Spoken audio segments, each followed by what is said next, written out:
I'll fix it.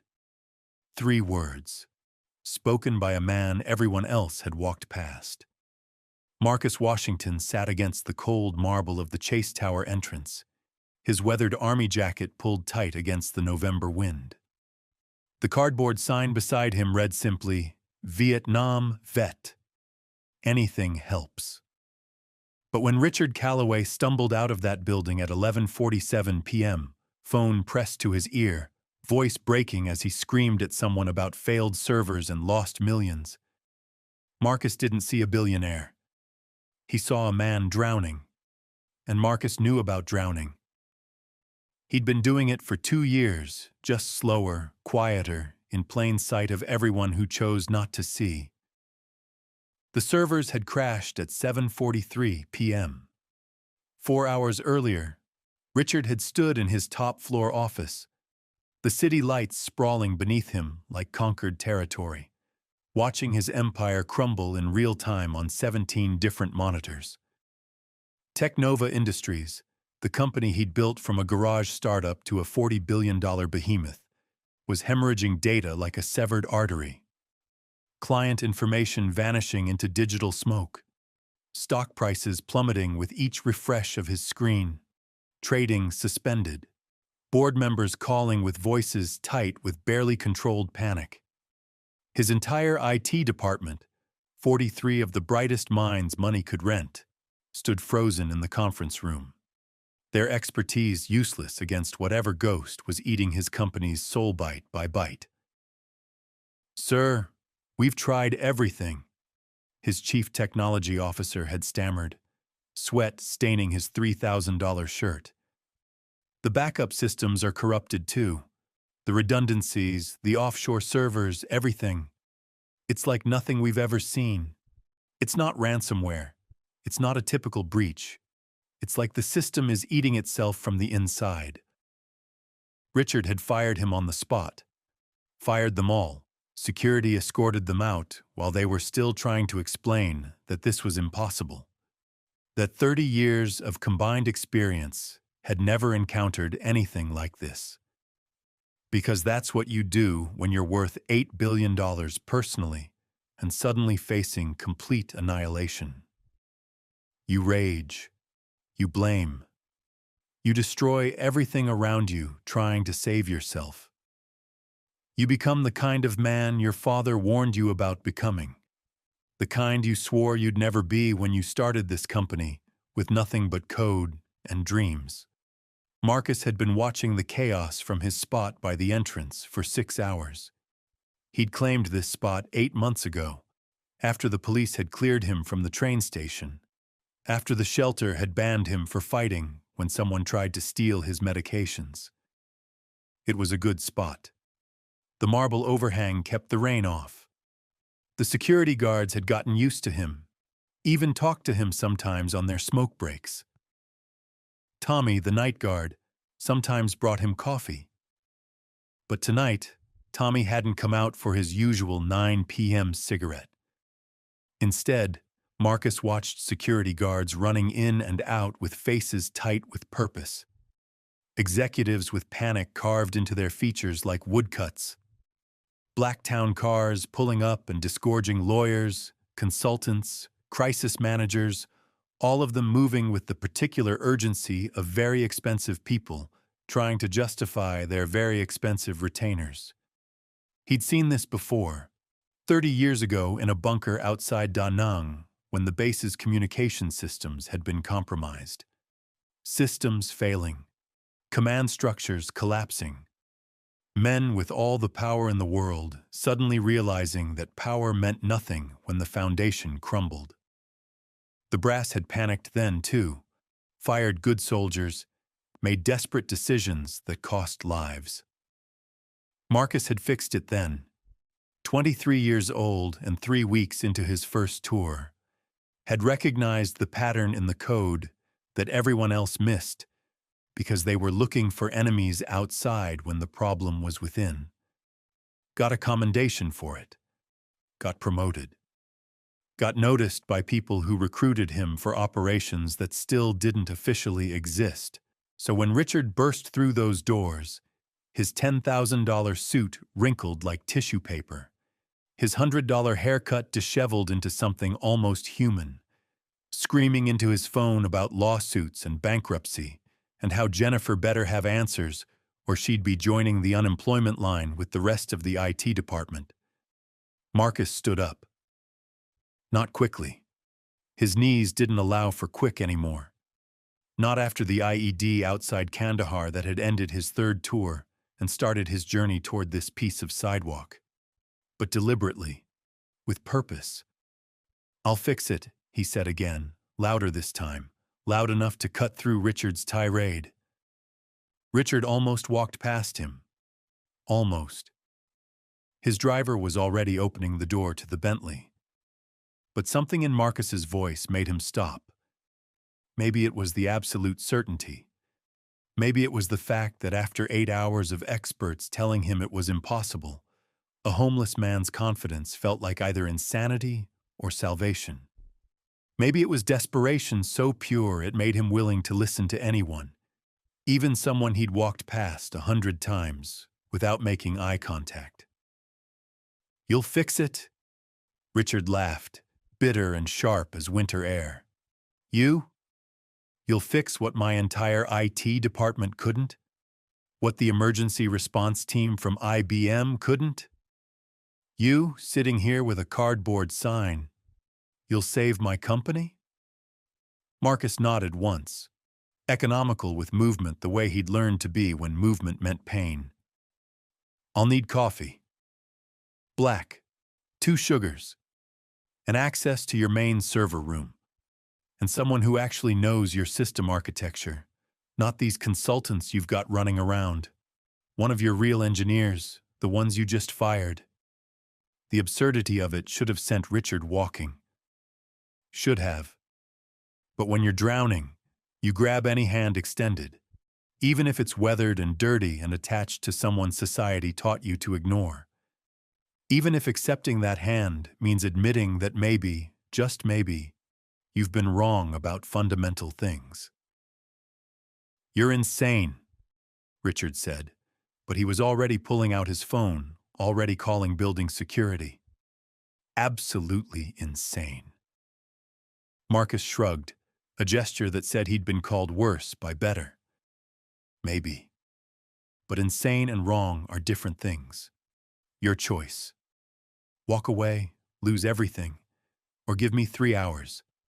Richard looked at his watch. 12:03 a.m. In 6 hours, the Asian markets would open. If Technova's systems weren't restored by then, the company would be worthless by noon.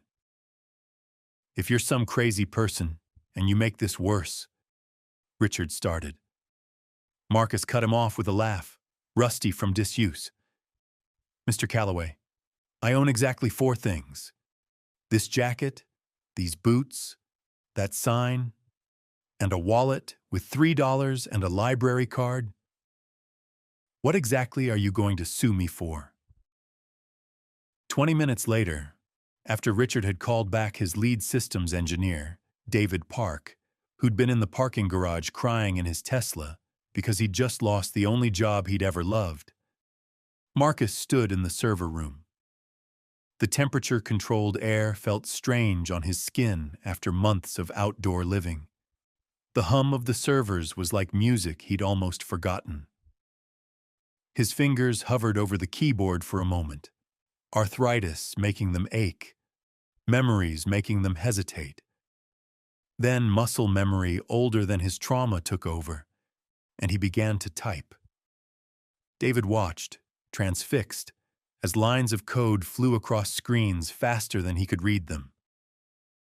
"Jesus Christ," he whispered. That's military-grade encryption protocol. Where did you learn that?" Marcus didn't look up from the screen. "Same place I learned that someone's been very patient with you. This isn't a smash and grab. This is surgery. Someone's been inside your system for months, maybe years, learning, waiting, planning." His fingers flew across the keyboard, navigating through directories that David didn't even know existed. "Pass me that cable." "No, the red one." And tell me about Jennifer Hayes. Richard stiffened. What about Jennifer? She's my CFO. She's been with me for 7 years. She's... He paused, something cold settling in his stomach. She's the only other person with master access to everything. Marcus nodded, unsurprised. Thought so. See this? He pulled up logs that looked like gibberish to Richard but made David gasp. These are ghost protocols, hidden subroutines. Someone's been building a shadow system inside your system. Every transaction, every piece of data, copied and stored somewhere else before being processed normally. You never noticed because everything kept working, like a parasite that's careful not to kill its host. Until tonight. For 3 hours, Marcus worked. Not the frantic, panicked scrambling Richard's fired team had done, but methodical, precise, like diffusing a bomb, which in a way, he was. Every 20 minutes he'd pause, crack his knuckles, wince at the pain, then continue. David had stopped trying to follow after the first hour, reduced to fetching coffee and watching in awe as Marcus navigated through code like a native speaker of a language David had only learned as a tourist. You're not just military trained, David said quietly. This is NSA-level stuff. CIA, maybe.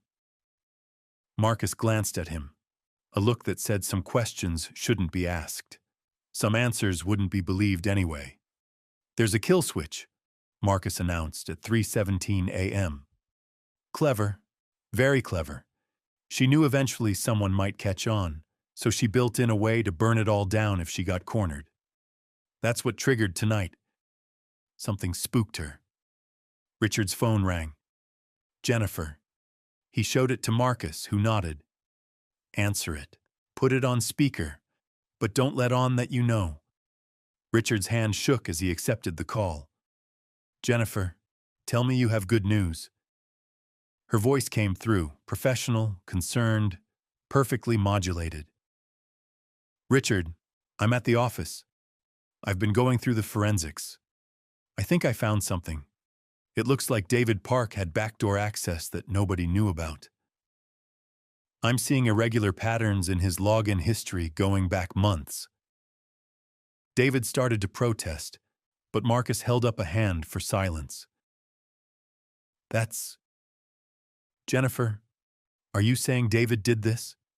Richard asked, playing along while watching Marcus's fingers fly across the keyboard. I'm saying we need to be careful how we proceed, Jennifer replied. If we're going to salvage anything, we need to control the narrative. I've already drafted a press release blaming the breach on a disgruntled employee. We can have it out before markets open. The board will believe it. The investors will believe it. David's the perfect fall guy. Young, ambitious, recently passed over for promotion. I wasn't passed over for anything, David whispered. I never even applied for... Marcus squeezed his shoulder, a gesture that said justice was coming, just not yet. Jennifer, Richard said, his voice steady despite his rage, I need you to do something for me. I need you to transfer the emergency restoration protocols to your personal access. That way, if something goes wrong, you can fix it immediately. There was a pause. When Jennifer spoke again, there was something different in her voice. Wariness, maybe, or triumph. Already done, Richard. I took the liberty an hour ago. I have full control now. If anyone can fix this, it's me. Marcus smiled then, the expression transforming his weathered face into something almost boyish. Got her, he whispered. He pulled up another screen, showing Jennifer's remote access. Her personal laptop, connected through a VPN she thought was invisible. But nothing was invisible to someone who'd spent 30 years learning to see what others couldn't. She's been stealing from you for 4 years, Marcus explained, his voice soft enough that the phone wouldn't pick it up. Small amounts at first, cents on the dollar from transactions, but it added up. $17 million hidden in offshore accounts. But that wasn't enough. She wanted more. She wanted the whole company. The merger, Richard breathed, understanding flooding through him. The Korean merger would have required a full audit. Marcus nodded. And exposed everything. So she activated her kill switch. Destroy the company. Blame it on someone else. Collect the insurance payout as CFO. Maybe even position herself to buy the wreckage for pennies on the dollar. Except she didn't count on one thing. He typed a final sequence. The screens throughout the server room flickered, then stabilized. Data began flowing back like water finding its course. Backups restored. Systems online. Green lights replacing red across every monitor. She didn't count on someone like me being invisible enough to get close without her knowing. Richard stared at the screens, then at Marcus, then at the phone where Jennifer was still talking, still playing concerned CFO. "Jennifer," he said, his voice different now, harder. "I need you to come to the office. Right now." There was silence. Then, "Richard, it's nearly 4 a.m. I can handle things from here." But Richard was already signaling to security, already sending the files Marcus was pulling up to the FBI's Financial Crimes Division. "No, Jennifer. I need you here. Security is already on their way to escort you.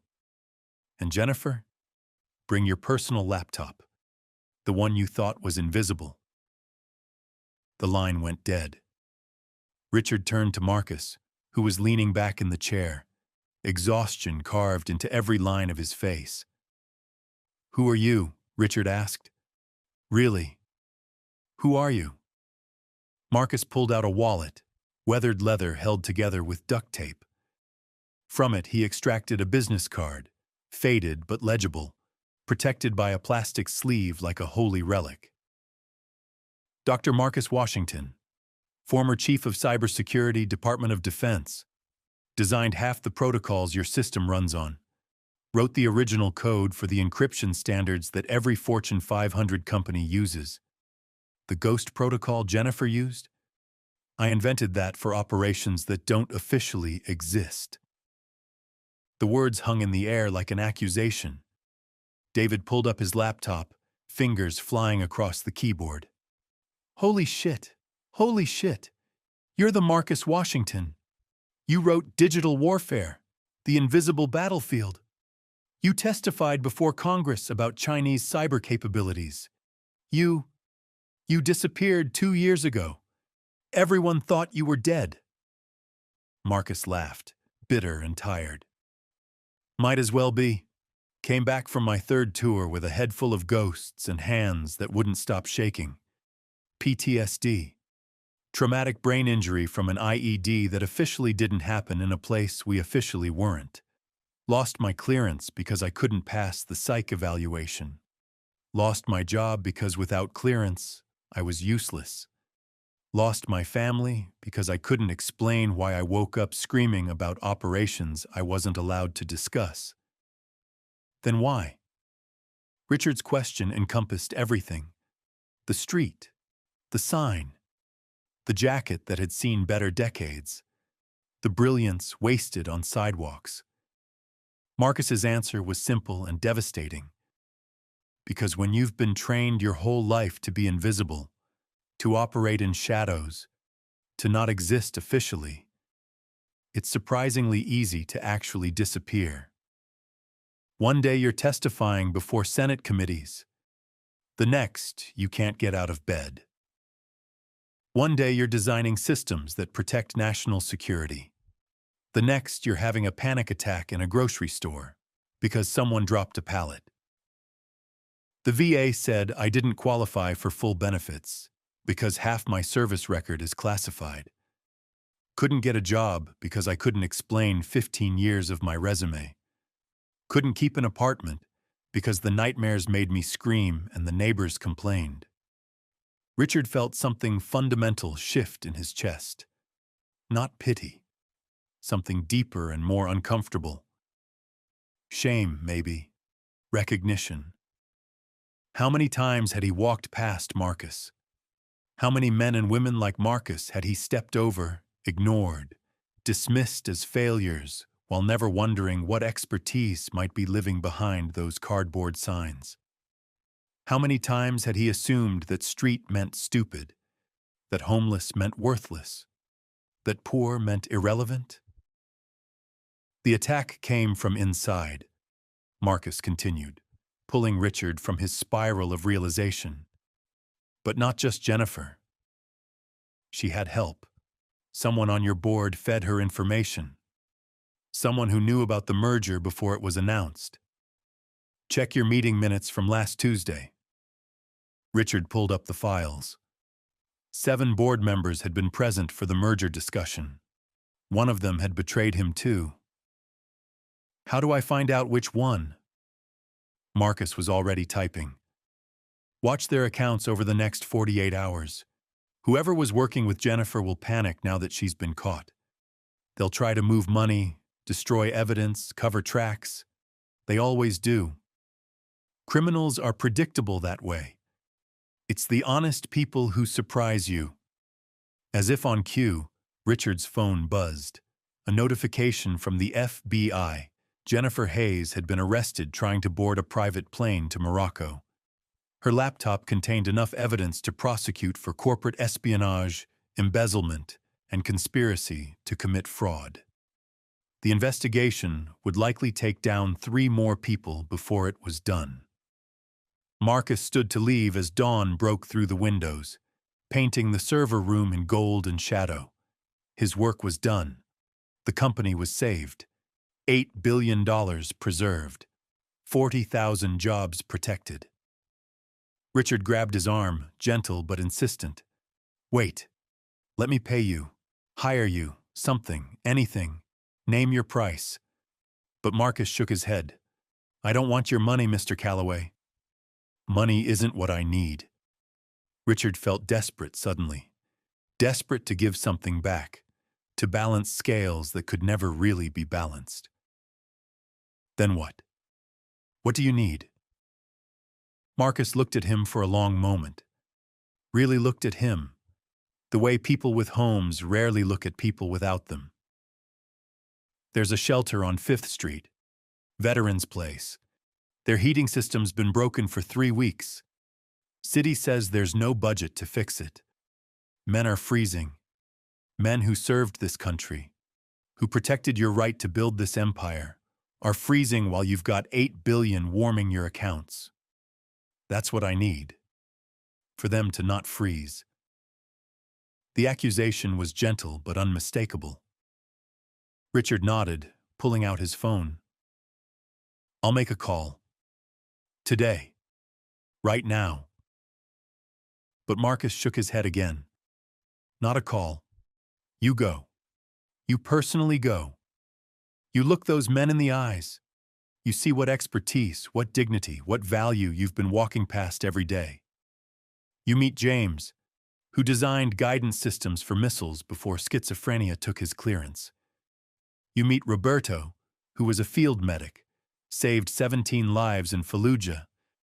Now he can't get his VA benefits because of bureaucratic delays.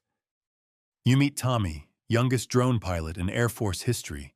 Can't sleep without nightmares about weddings he turned into funerals. Then you fix it. Not with a check.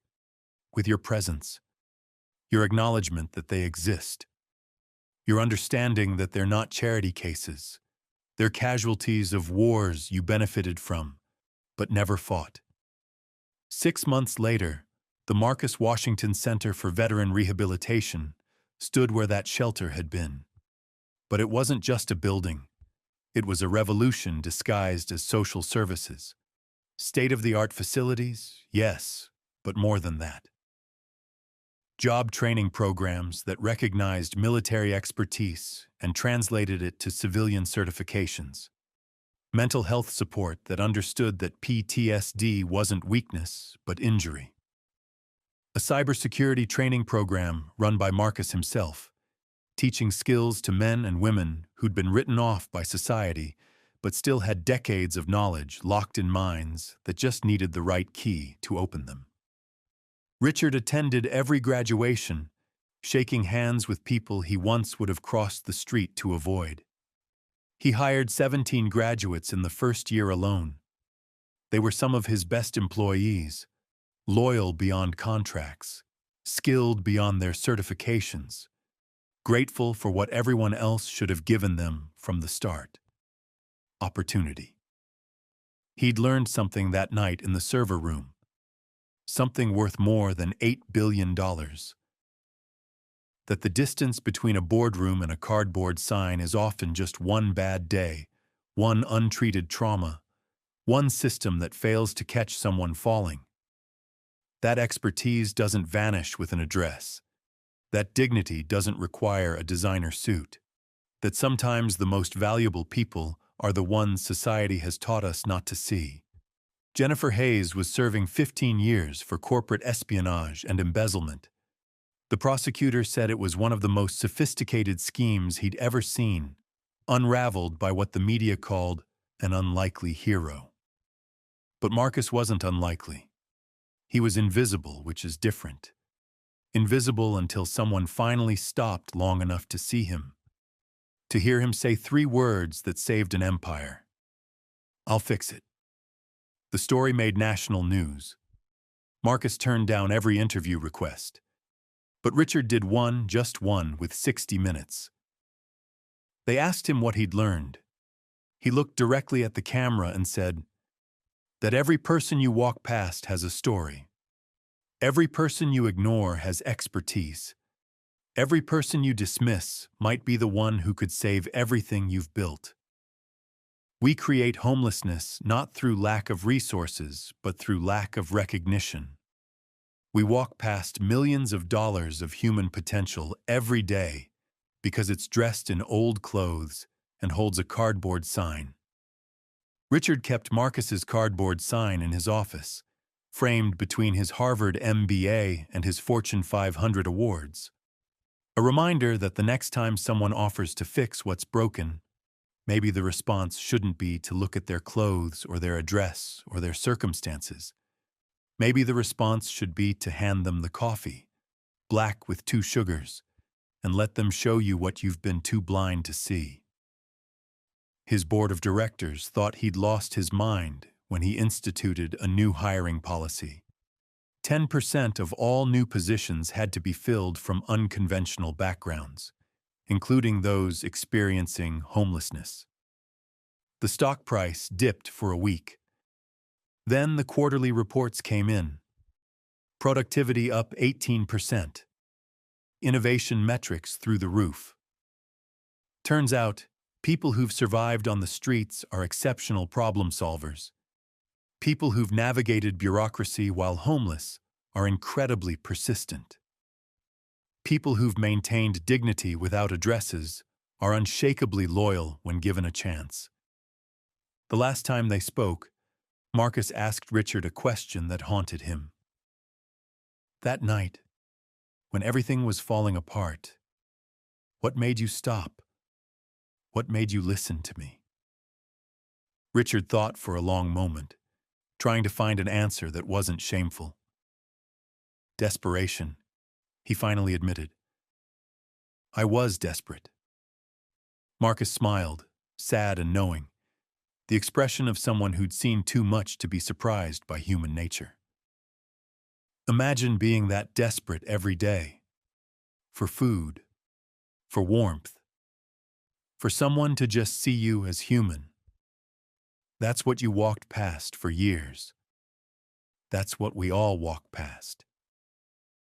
Richard nodded, the weight of it settling into his bones like arthritis, something that would ache forever and remind him of truths he'd learned too late.